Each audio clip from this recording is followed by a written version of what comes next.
So much of our experience is unconscious, the past informing the way we perceive, express, relate, and create.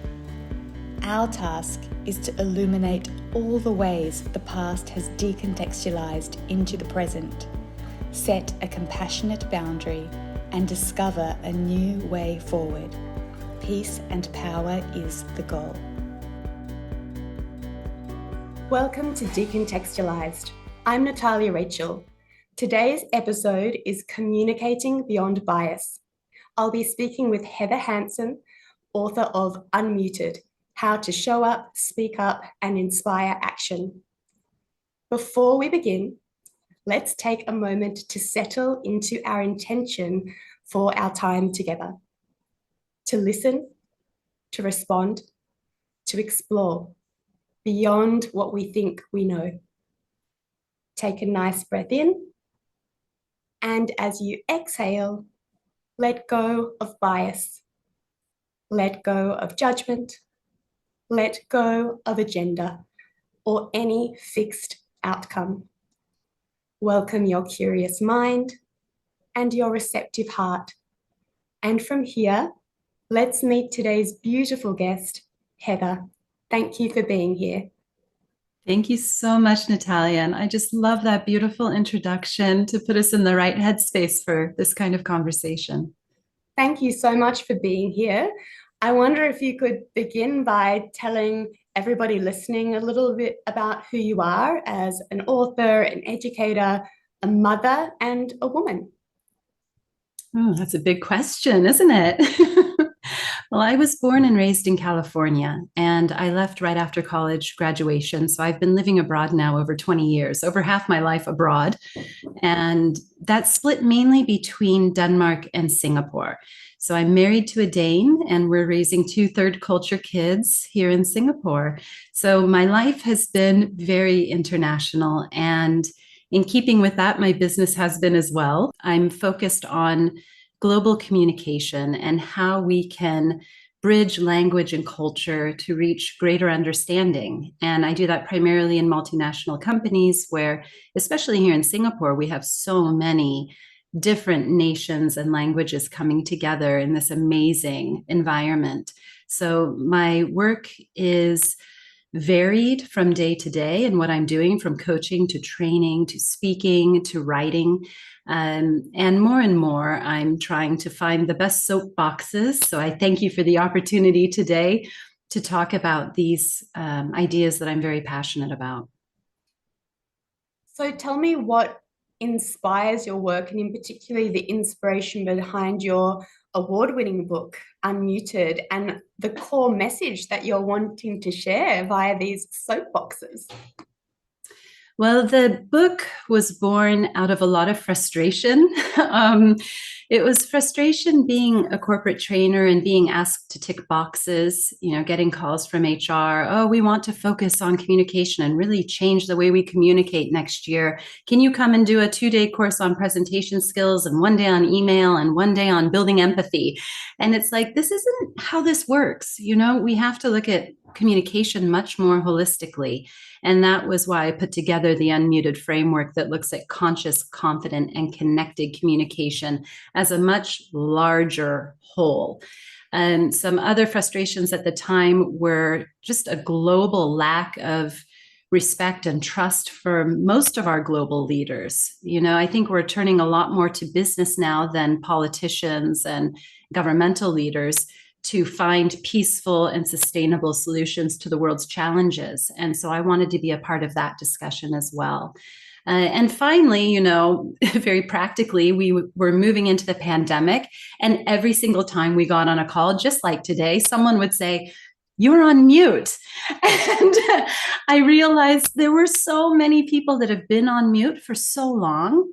And it was time for all of us to unmute and to recognize the voices we weren't listening to and we weren't hearing. So a really strong passion of mine is to give a voice to global voices that we simply haven't heard from, and to become more aware of when we're not really listening.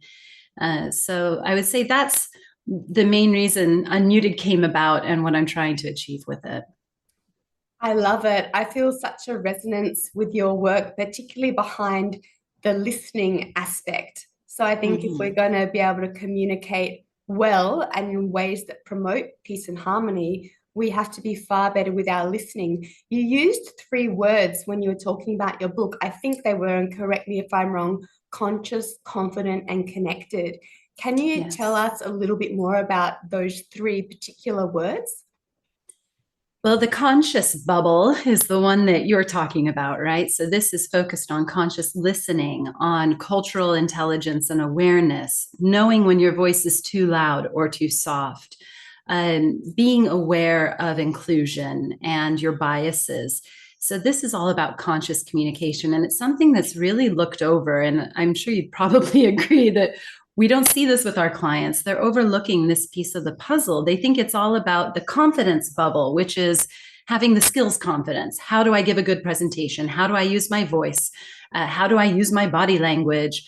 How do I articulate clearly? These are all really important skills, but they're a teeny little sliver of the puzzle when it comes to effective communication. So, that confidence bubble, yes, it's important, and it includes skills and self confidence, knowing your ideas are worthwhile and you need to speak up. And then the last piece is connection and connected communication. That's where we're looking at psychological safety, making sure there's inclusion. If people don't feel like they belong, then they don't want to contribute. They aren't going to speak up, they're going to press mute. And those are the people we're most at risk of losing. So that connection piece is incredibly important. And unfortunately, we're missing the connection and the consciousness. And we're so focused on being the loudest voice in the room and being the most confident person we can be, especially in leadership and executive presence and professional presence, that we're missing so much of the equation. How do you think we got here to this point in humanity where it is so much about the performance and how to win friends and influence people and how to command Yeah, the room and be in charge? yeah, How do you yeah. think we came here? It's like, for me, it feels as if we've totally forgotten our way. And I'd love to know your thoughts. Yeah, I agree with you. Also, one of the most popular TED Talks, how to speak so that people want to listen. It's like, why don't we listen so that people want to speak? Where did we get so far off course? And I agree with you. And, it's just interesting because everything we call executive presence, professional presence, that's really just adapting to the norms of the minority group that is in power. And what has that been throughout all of history? We are trying to live up and take on the primarily male, primarily Western attributes that are seen as successful, seen as eloquent. And we have created that as the norm for the entire global economy. And that's where we've gone completely off track. I think this is why there's such a strong call to arms for women to embrace feminine sides, for women to move into leadership, for us to listen to more global voices, to listen to Eastern wisdom, to listen to ancient wisdom, to get back in touch with what it means to be human and what it means for human connection. This is what we've been lacking for so long. And I think the pandemic brought that to light for a lot of people. I think finally we're seeing a shift in that. I mean, I would assume in your work, you're probably also seeing a much larger shift. I hope you tell me this is true, that you're seeing a larger shift in this toward greater listening for understanding instead of listening to respond and be right and have power. I think we've come to a point in humanity where we are realizing on a very collective level that what we've been creating and the ways that we have been living and relating are no longer sustainable and are the thing that keep us separate and alone and in states of survival. So when we Mhm. are in this paradigm where you have to perform and win in order to survive, it's going to create a whole lot of problems. And I agree that the pandemic is kind of this huge global event that has woken so many people up to realize, hey, that wasn't working. We had no choice during the pandemic but to listen. So many of Mhm. our tools for striving and winning and dominating were taken away from us. So we're kind of all now trying to figure out a new way to be here. So I think it's the perfect time for your work and mine too.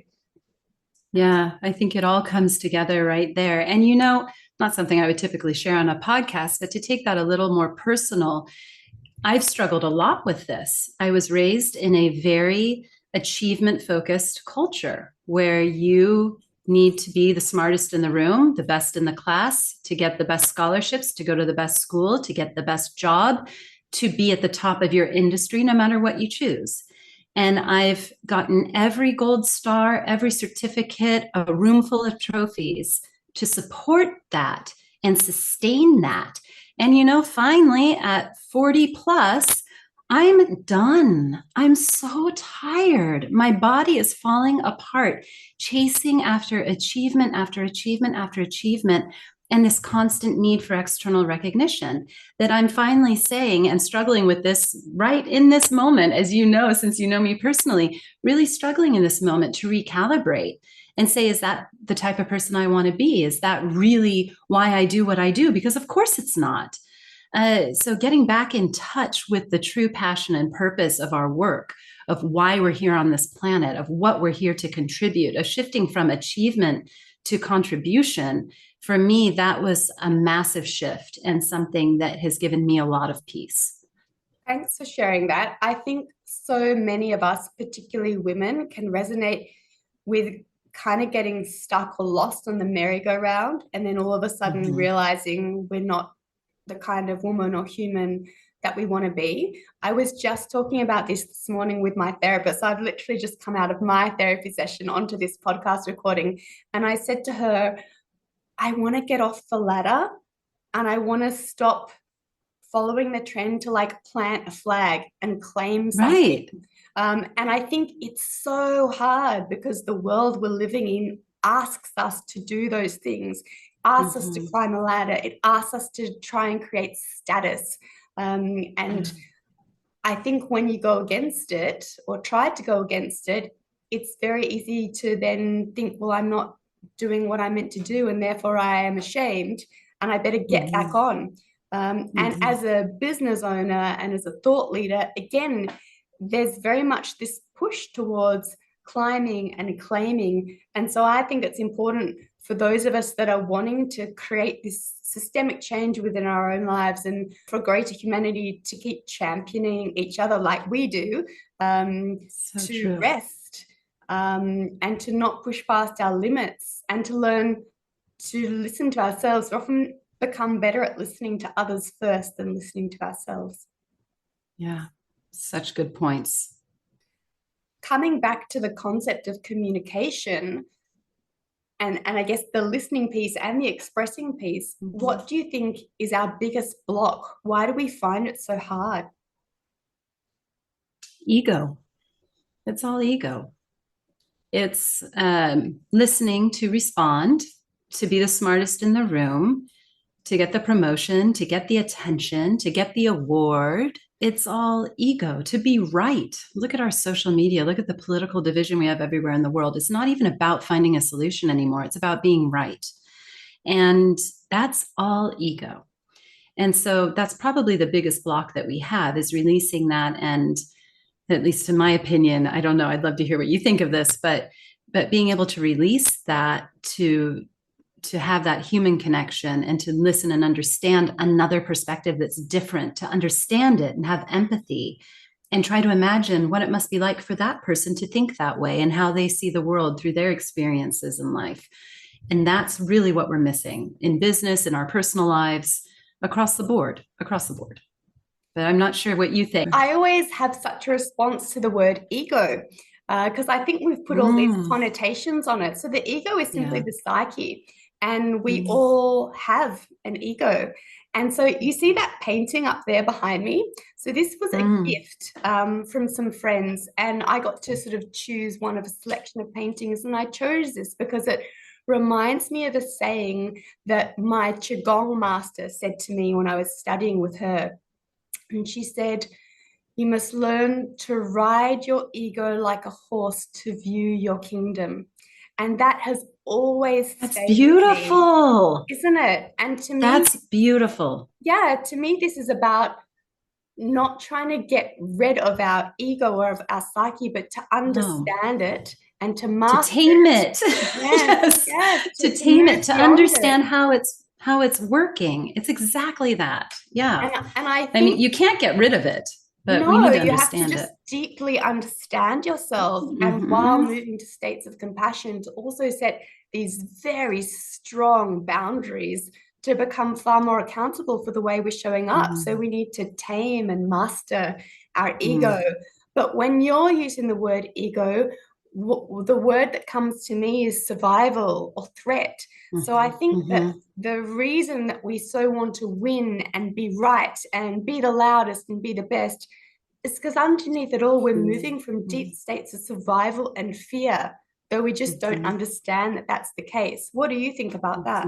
Yeah, absolutely. Absolutely. It's a state of fear, right? Fear of not being the best in the room, fear of not getting the promotion, fear of not being understood, fear of, yeah, it's all fear. I would absolutely agree. And I want that painting now in my office because I love that message. It is exactly that. You can't get rid of your ego. And I mean, no part of us is bad, right? But we need to understand how to and have the self-awareness. I think that's what you were saying, right? Is to have the self-awareness. And so few of us have done that work or understand it. I mean, I certainly haven't. So it's it's really deeply being self-aware. And that's why I start the first chapter of Unmuted with a chapter called Who Are You? Because I do believe it starts in that self-awareness of knowing what your values are, knowing what you're here to do, what's really important to you, who you are. And that's where I think your work is so incredibly important because it goes so much deeper than anything that I do into the fear and the trauma that we've experienced and how that shaped us, because that's a huge piece of that puzzle, probably the biggest, right? Do you see that when you're working? Do you see Oh, people's absolutely. fears Yeah. come up or their triggers or anything like that? Absolutely. Absolutely. So just the fact that people are sent to me to be fixed is already showing the triggers and the fears of the organization of we can't have someone like this or someone who speaks like this representing our company and they will not be accepted in the world. So their fear is being projected onto the individual. Then the individual shows up and their fear of acceptance of meeting the requirements of their job, of school teachers their entire lives who have told them their English isn't good enough, of every experience where someone misunderstood them. And all of that piles on top of each other and influences how they show up in the world. And that's what I think is the saddest part, is that we're losing the brilliance of so much of the human population behind this screen of everyone needs to be perfect and speak perfectly and have good English. There's no such thing. And we're missing so much because of it. It sounds so shame-based when I listen to you. It It sounds is. like the the reason people are coming to you is because they are ashamed of how they fundamentally are. Can you speak Yes, more to that? it's very shame based, incredibly shame based, which is so sad, and it breaks my heart. And I've experienced it myself because I speak foreign languages and I've been in situations where people don't respect me or take me seriously because of the way I sound and the way I speak. And they make judgments about my education level based on the language that I choose to use, which might be simpler than a typical fluent native speaker of the languages I speak. So yes, they come with a lot of shame of I'm not good enough, I don't speak well enough, I'm not educated enough, I'm not worldly enough, I can't meet the expectations. I need to hide who I really am. I want to sound like you. And I say, why on earth would you want to sound like me? You're not me. Why? But oh, but I can't sound Chinese, or I can't sound Indian, or I'm running a Chinese company, but there's the political situation. I can't be seen as Chinese. I can't be seen as Russian. People who change their names, clients who change their names because they don't want the world to see them for who they are. That for me is absolutely heartbreaking. And it also reminds me each and every day how privileged I am to have been born into a language and an accent that is so easily recognizable globally and easily respected globally. that I don't have to hide who I am. And I happen to be a member of a very privileged class globally and that's the hypocrisy of my work, is that my entire business has been built on bias and shame. And I struggle with that every single day. And that's why I appreciate opportunities like this to speak about the other side, about how these people should not have to do this. But unless I help them, they won't get the promotion. They won't be given the opportunity to speak at the big event. They won't even be hired in some cases. And so it's a very, very, very difficult job that I've struggled with for over 15 years.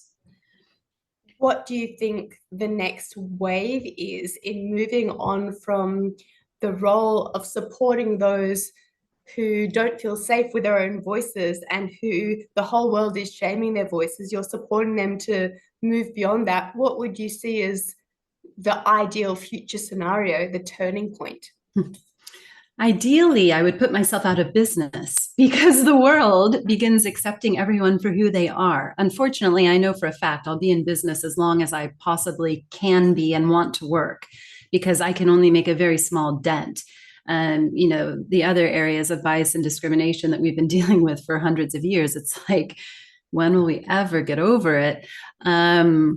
And we've barely started with language and accent. It's a conversation that isn't being had. So the best I can hope for is raising awareness through conversations like this, helping people to understand that these biases exist and that we all have them, and hopefully start to make changes in companies, in their diversity policies, and that they start talking about language and accent, because everything is mentioned except for this. This is probably the last remaining acceptable form of discrimination, where you might not say, we can't hire him because he's Indian, but you can say, his communication skills are just, he's too difficult to understand. I can't understand his accent. It's just way too heavy. And that's why I'm not hiring him. You can't get away with not hiring someone because he's Indian, but you can easily blame it on accent. And that's not protected. In pretty much all countries of the world, it's not protected.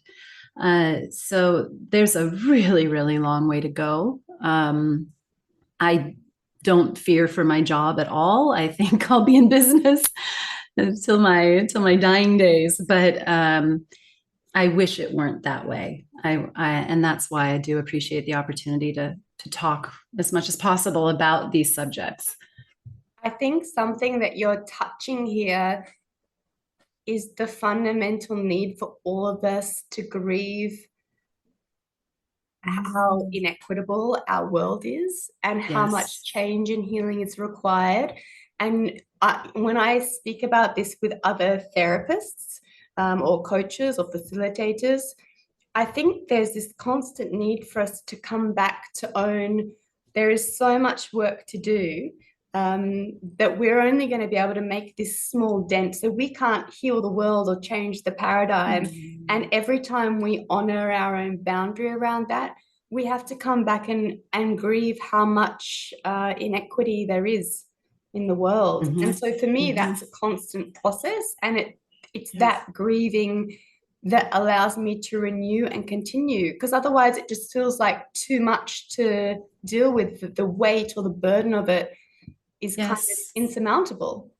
Yeah, that completely resonates. And there are those days where it's like, why do I bother? Why am I doing this? You hear the awful stories. I get the calls from managers and HR and the words they use, the terminology they use, that these people need to be fixed when they're truly not broken. It's very hard. And it's a daily struggle, I think, in running my business, as well as all the guilt from, is it right that I earn money off of shame and guilt and bias and all of these horrible things that I want to rectify in the world, right? Like how do you come to terms with that? So there's a lot of inner struggle in this larger, game of business.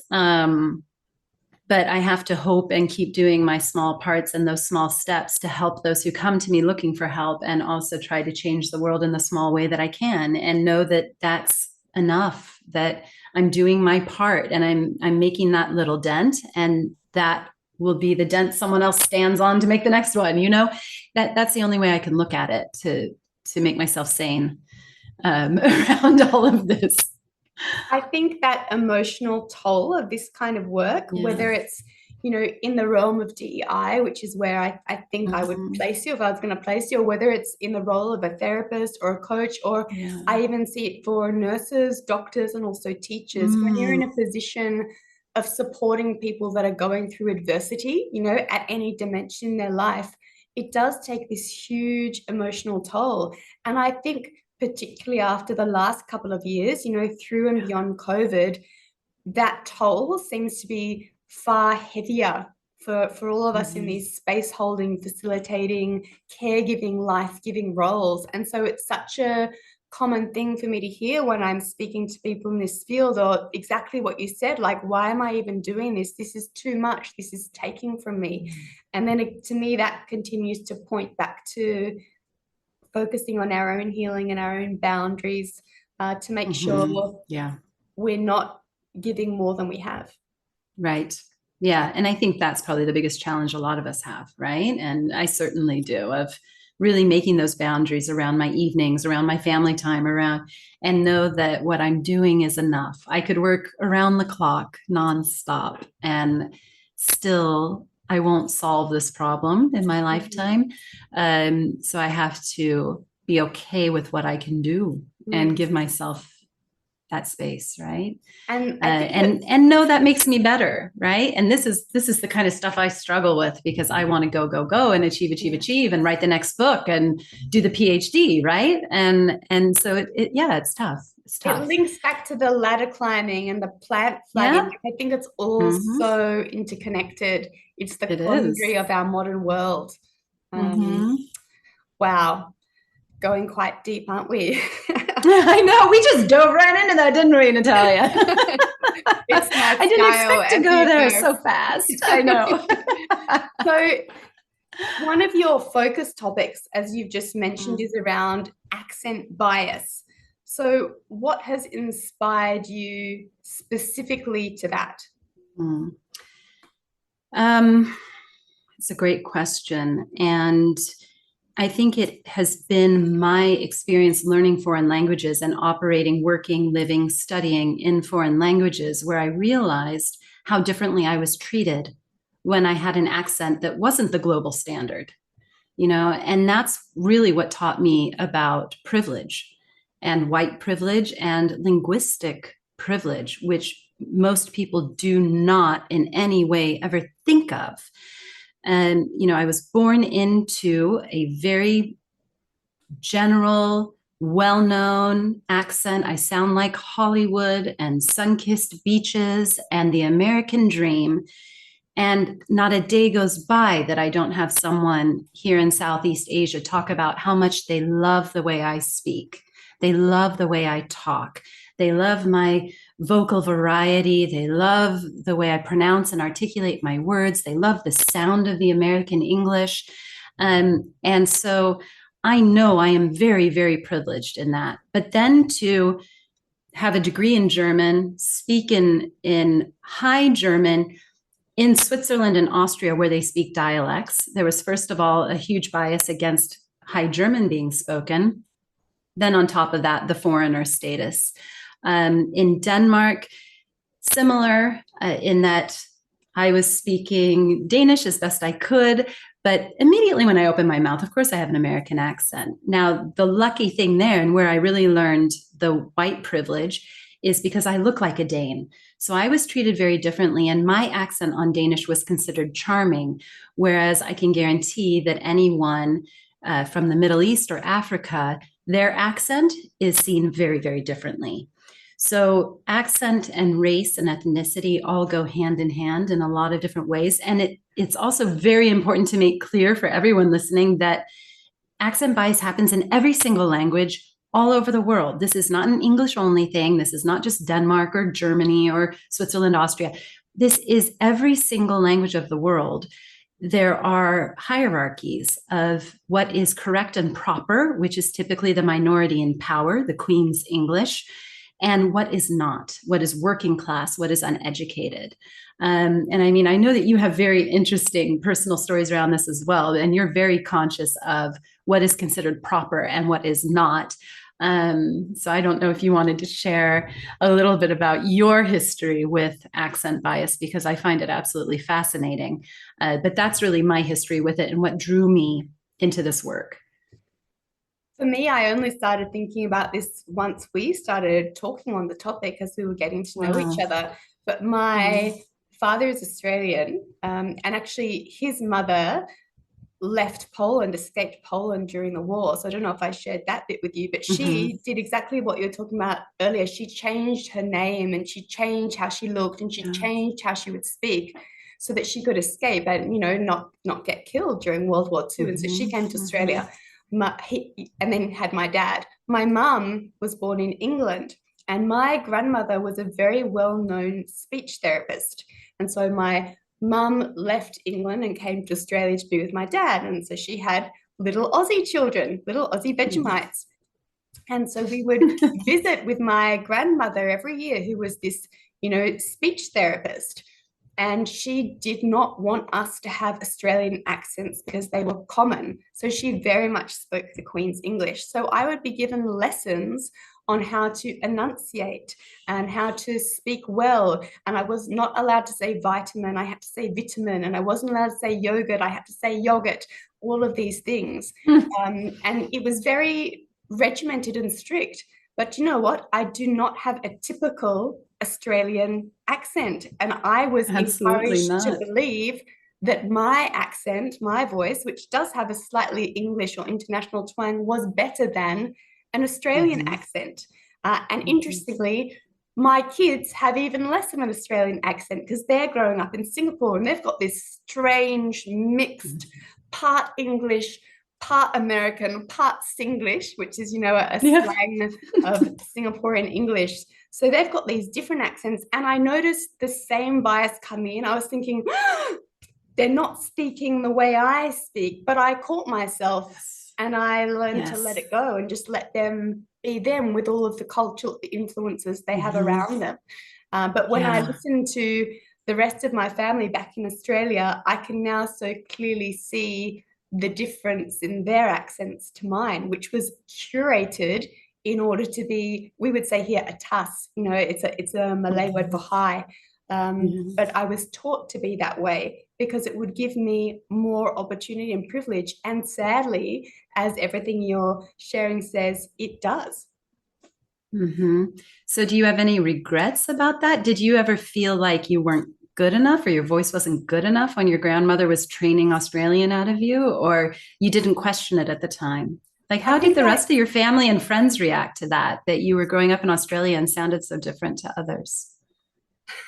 I think I just felt a huge amount of pressure, but, you know, I was always a little actress. So on the stage, it served me. And as a singer, it served me. And, you know, on the debate team, it served me because I could communicate in a style that everybody could connect to. And now in my life, people really like my voice. One of the biggest comments I get when I get on stage is, wow, we love the sound of your voice, similar to what you're sharing. So it serves me. And I guess I'm only now thinking about it talking to you, is that a bad thing? Is it my fault now that people like the sound of my voice that was curated to sound a certain way?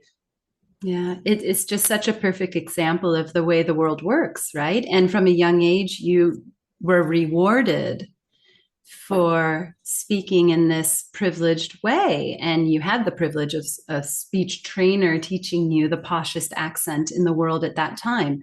And so it's just such a perfect example, this little microcosm example of the entire subject, right? So it's very, very interesting to me that you went through that in your life, and also that you can see and are experiencing the positive effects of that, right? That you're actually grateful that you had that, because it's prepared you for this international life where your accent now is benefiting you, because of the way the system works, right? So it's that same kind of struggle of, is it our fault that we were born white and in prosperous nations that pillaged the rest of the world? It's like, I think this is what everybody struggles with when it comes to diversity and inclusion conversations. It's that fear of, so does this make me racist? Does this make me a bad person? Is it my fault now? And I think that's what keeps us from having a lot of these conversations. But there is a really big difference between preference and bias and discrimination, right? I mean, you didn't have that much of a choice growing up. You were rewarded and praised for speaking a certain way. You don't know any different. Why would you speak in a way that wasn't praised or that you were taught was bad? Of course, you're not going to do that. So the bias is quite normal. And we know from studies in Canada and the US that there are children as young as 5 who already have subjective attributes assigned to accent. So one study out of Canada just had a group of 5-year-olds, and they gave them different faces and voices and said, which one would you like to have as your teacher? And they said they would choose the one that had the prestige accent. And they would say, which one do you think is the best teacher? And they'd choose the prestige accent. So they already know that there is a good and a bad. In the southern states of the US, they did a similar study. 9-year-olds knew that their accent wasn't as good as the accent from northern US, and that a southern accent was not a good thing to have. And so we know this from a really, really young age, and that sits with us. How do we change that? It starts with just awareness. It's awareness that this has happened to us, that it's happened to everyone, that we have this bias, that it exists, and that it's natural. When we listen to people, we're categorizing them, and that's just what our brains do without us thinking or getting involved. It's what we do with that knowledge that makes a difference. So yes, you're going to speak to someone on the phone, and you will probably get a picture in your mind of their gender, their sexuality, believe it or not, their age, their ethnicity, their race. And the fact that you've created that picture isn't necessarily wrong, but it's what you do with the information. Do you then choose to hire or not hire based on that information that you collected, and not on what the person was saying and their background and their experience?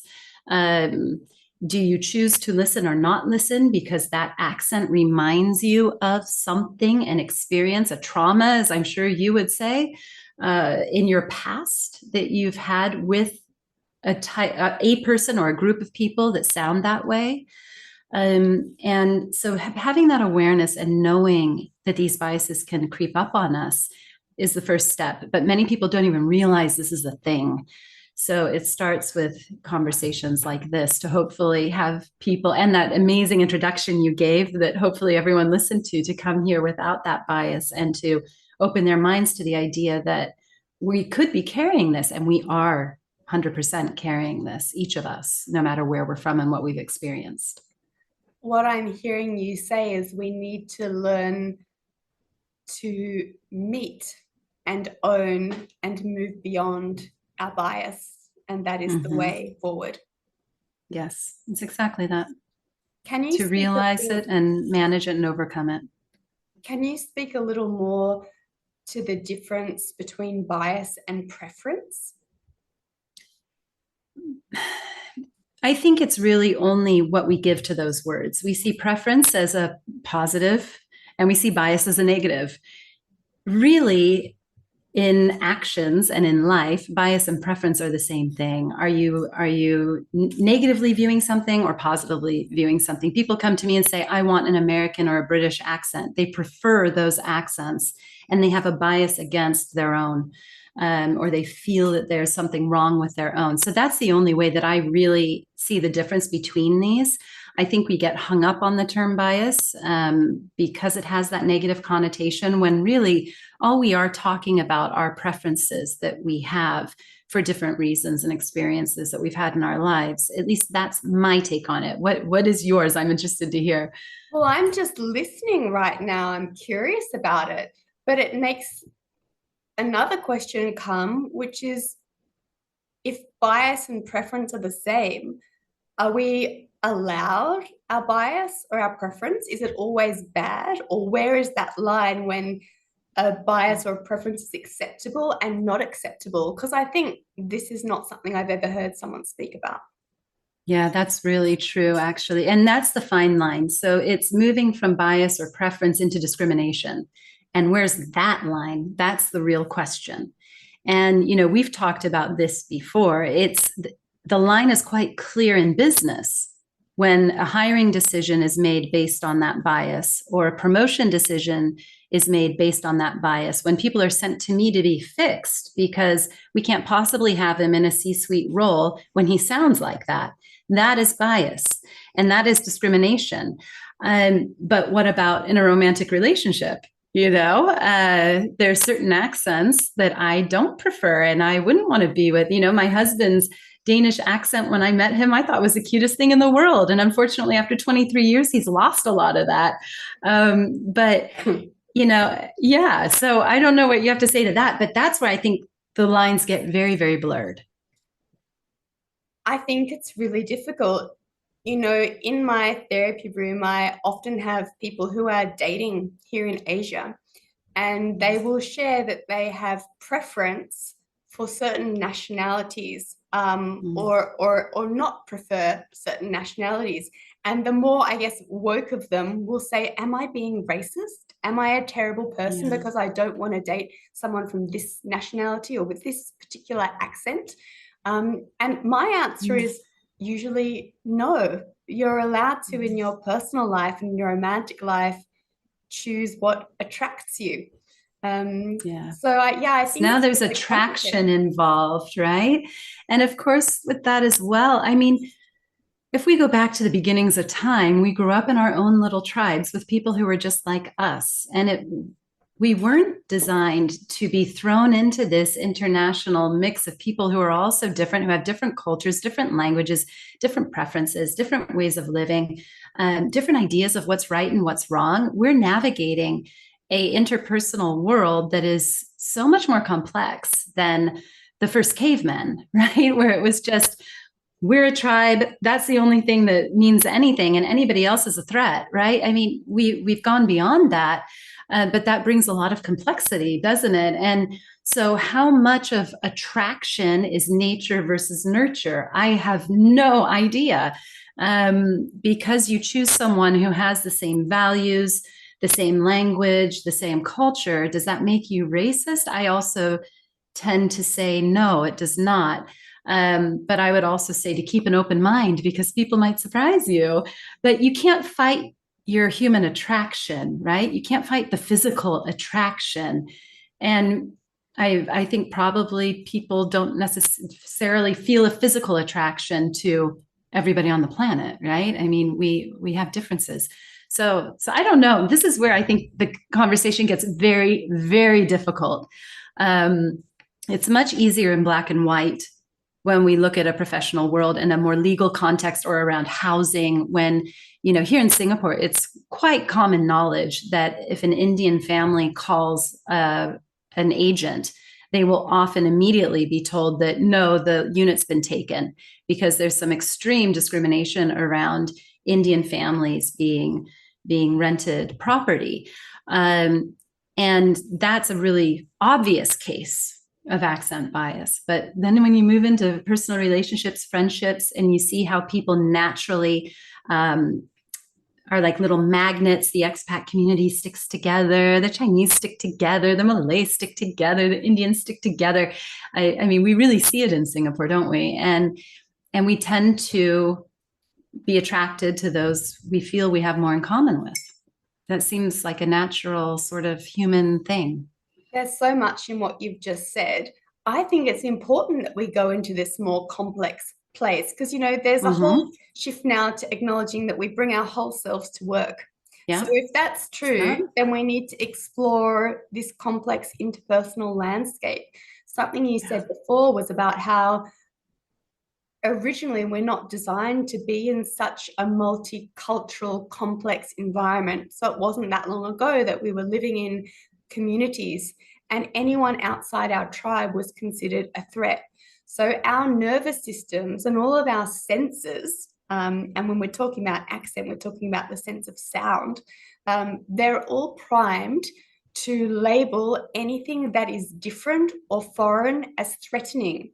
And I think what we're going through collectively right now is learning to challenge and alter our perceptive pathways so that we no longer label what is different or foreign as threatening. But I think that is a huge process, and it's about human evolution. And as we're talking about this, I'm wondering, as we go on, will our nervous systems and our sensory pathways actually adapt so that we become more inclusive? And I don't think we'll be able to even get any data on this until our children grow up. So I think we're paving the way for a very deep change in the humans that we are, but it's not easy. And so it makes me think, gosh, we need to be far more compassionate with each other as we go through this, because we tend to, well, I see it all the time, this huge triggering and shaming going on of you are not being inclusive enough, you are not being good enough. And I just think we need to be a lot more gentle. What do you think? Oh, absolutely. And I love the science that you bring to this, because I think you're absolutely right. And we do have those fear-based visceral reactions of the threat when we hear something. I can remember that so clearly the first time I ever flew to Germany, and I was stepping off the plane and I heard one of the ground staff just yell something across the very empty terminal I was entering there, yell something across to someone else, and I froze. And I didn't understand that reaction. It was fear. I had a visceral reaction where I froze. And I thought, what is going on? Why am I reacting like this? Why am I scared right now? There's nothing scary here. But then I thought back to every single movie I had ever seen, anytime I had ever heard German spoken. It was only or yelled across a room, even though it was not something aggressive, but it was still that volume and the directness of it. And I thought the only times I've ever heard German that way is in Nazi films. And immediately this, I don't know if you'd consider this a trauma response, but that experience is what came out of me viscerally. I thought, wow, that's so scary. And I was happy I learned this at such a young age. I was only about 15. But I learned it right then that, wow, how scary that my culture has taught me to be afraid of this. And I immediately took note of it. And it was my whole purpose being there to make sure that by the time I left, that I was not afraid or had that reaction when I heard the German language being spoken, because I knew it was something that had been given to me, a fear that had been given to me, not anything that I felt personally or had ever experienced personally. It had been given to me. And that's so scary. It makes me so grateful for your response to your children, right? That you said, oh, I had that reaction of, oh, this is wrong. It doesn't sound right. But you didn't correct them or force them to be a different way than who they are. And it's that kind of awareness and change that we're faced with. And it is hard. It's really hard and it's scary. And it's, I think you're right that it's a global human change and evolution that we need to work through. I absolutely would say that's a trauma response in response to the question. Yeah. And I think there are many people that have these threat responses to people, whether it's their language, their tone of voice. So tone can be a really big trigger. Words can be a really big trigger. Connotations of words can be a really big trigger. And so I think once we learn that the way we speak and express is loaded with generations of bias and trauma, we can start to engage with a lot more awareness and a lot more compassion. Gosh. Yeah, you just lit up a memory in me with talking about words. I don't know if I ever shared this with you. I had in my birth plan for my doctors with both of my daughters that no one in the room was allowed to tell me to relax. You are not allowed to use that word with me. You are not allowed to say relax. And I remember when my doctor saw, he said, so what do you want us to say instead? I was like, I don't care anything. You can ask me to breathe. You can ask me to remain calm, stay calm, breathe, any word but relax, because relax triggered me. It was something my mom always said to me if I was being more emotional than I was allowed to be in an achievement focused environment. And it has always triggered me. And now I have my eye rolling teenagers, relax, mom. Believe me, I flip every time they use that one. So that's, we all have words that are tied to some kind of trauma, as you say. I mean, your work is just so groundbreaking and phenomenal. And I respect you so much for this, because you put to words what so many of us experience all the time. And again, it's something we don't think about or stop or realize. And it makes such an enormous impact in how we relate to each other and ourselves. So it's just so important that people have that understanding. Thank you.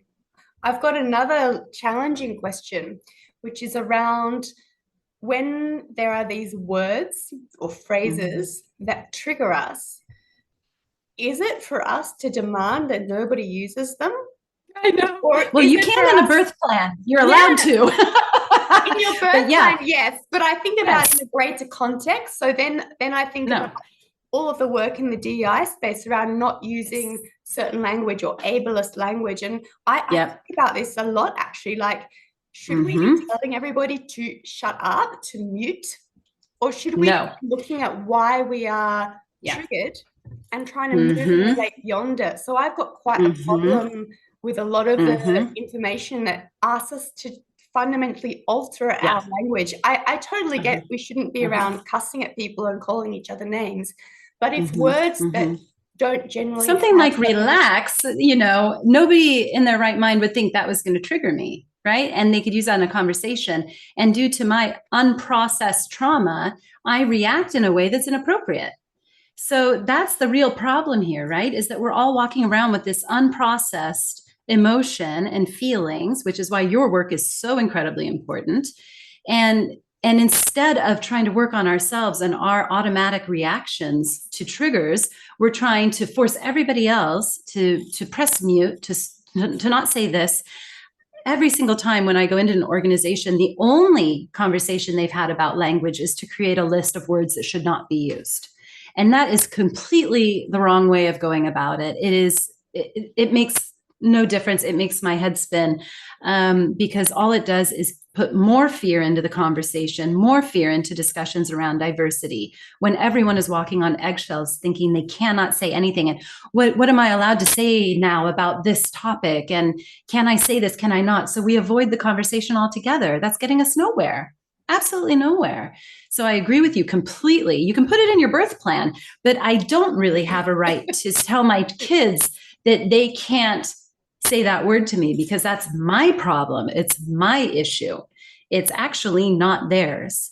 So I do recognize that. And I think you're absolutely right when it comes to those things that trigger us, that's our job to fix. I agree. I think if we don't look at our own triggers and work through them, we end up creating cultures of hypervigilance where everyone's scared of each other. Exactly. People either are not speaking up because they're worried about whether they're going to trigger someone, or on the flip side, we're turning people into perpetrators for using the wrong words or not being woke enough. And so then it just perpetuates another version of fear and exclusion, which is fundamental to trauma. Exactly. I was speaking with another author, another communication skills and, diversity inclusion specialist, white male. And I was asking him, have you ever had an experience where you felt you were on mute? And he said, honestly, Heather, I have never felt more on mute than I am today. He said, I am so scared to speak up about anything as a white male, middle-aged. I am always worried about what's going to come out of my mouth, how it will be received, who I might trigger, who I might offend. He said, I've never felt more muted than I do today. And I think that is a very serious problem that needs to be discussed and addressed. We aren't achieving diversity by then turning around and,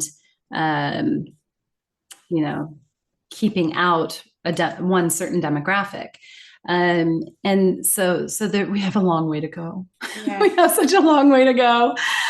When you're speaking, the visual that's coming to my mind is of people taking off their gags and putting them onto other people's.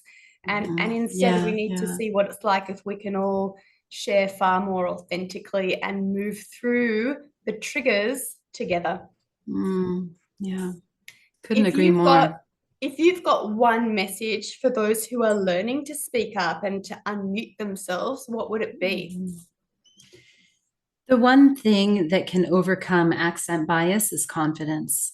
So it's having confidence in your message, in your purpose, in knowing that your ideas are good enough that you have something to contribute and standing by that. And that's the only thing that's kind of kept me going in my foreign languages, is knowing that as I begin talking and they get that confused look on their face, it's not that I'm saying something wrong or I'm not good enough or I'm unclear or my language isn't good enough. It's that their mind is processing the fact that I sound different than their expectation. And they're processing the fear. They're trying to figure out if I'm the threat. They're trying to identify where I'm from. They're trying to put me in the proper category, which hopefully will become a friend, confidant, someone they respect.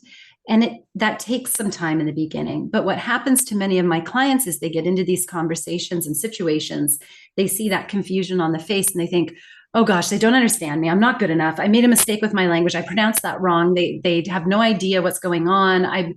Do I need to change to another language, or but I'm never going to survive this conversation? And they downward spiral. And then they lose the confidence, and then the conversation goes the wrong way and they can't succeed. By going in knowing they're good enough, and that there is no perfect English and that they can communicate well, that confidence is what can carry them through. So for people who are too soft right now and have turned down their volume, it's about developing that inner peace and self-confidence to show up and speak up in the world. That would be my main encouragement. Beautiful. And if you've got one message for those who are learning to better listen beyond their bias, beyond their trauma, what would it be?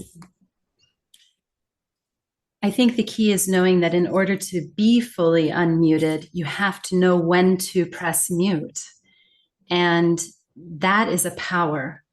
You know, the people who are trying to listen better are usually the louder voices in the room. And hopefully they've recognized that, wow, I'm not giving enough space to others and I am dominating conversations. So it's about knowing how to press that mute button, give the space to others, make it your job to ensure that everyone in the room has spoken, invite people into the conversation instead of trying to always be the one to speak up and give your perspective. And you might be surprised by what brilliant ideas suddenly come up and makes you think about the world in a different way. And that's that positive reinforcement to keep you pressing mute and only speaking when you do truly have something to say that's meaningful and impactful for everyone around you and yourself. So remembering to mute in order to unmute would be my message for the louder voices. Beautiful. I think it all comes back to learning how to ride your horse to view your kingdom. Exactly. Riding your horse. I love that metaphor. That's so beautiful. Thank you so much for your time, your energy, your wisdom, and your care during this conversation. I'm really grateful. Thank you. This has been so nice and a completely different kind of conversation, which I absolutely love and enjoyed. Thank you so much for your work in the world, Natalia, and for giving me the opportunity to be a part of it. I love it. So thanks so much. Thank you. Thank you for your time, your presence, and your receptivity. The better we understand how we have decontextualized, the more we can begin to co-create a kinder and more intelligent world. If this episode stirred you, please like it, leave a comment, or share it.